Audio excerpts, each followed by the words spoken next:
నమస్కారములు. వేసవికాలం చలవ చేయాలంటే మజ్జిగ ఎక్కువ త్రాగాలి అని చాలామంది భావిస్తూ ఉంటారు. అందరేళ్లలో పెరుగును మజ్జిగగా చేసేసి ఆ మజ్జిగను ఫ్రిడ్జ్లో పెట్టేసుకుంచుకొని కాస్త అప్పుడప్పుడు గ్లాసు 2 గ్లాసులు ఎక్కువగా ఆ తాపాన్ని తగ్గించుకోవటానికి, వడగాలుపు నుంచి కాస్త బాడీని రక్షించుకోవడానికి ఉపయోగిస్తూ ఉంటారు. ఈ మజ్జిగ మీరు ఫ్రిడ్జ్లో పెట్టకుండా చిన్న కుండ తీసుకోండి. ఆ కుండలో మజ్జిగ పోసేసేయండి. అందులో కాస్త కొత్తిమీర, పుదీనా వేయండి ఆ మజ్జిగలో. దీంతో పాటు కొద్దిగా జీలకర్ర పొడి కూడా వేసుకోండి.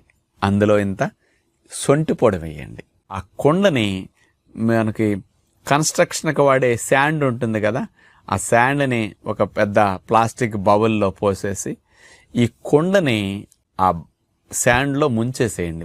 అట్లా పెట్టేసి ఆ కుండలో ఆ ఇసుకలో నీళ్లు పోసేసారంటే చల్లగా అయిపోయి ఉంటాయి అన్నమాట మజ్జిగ.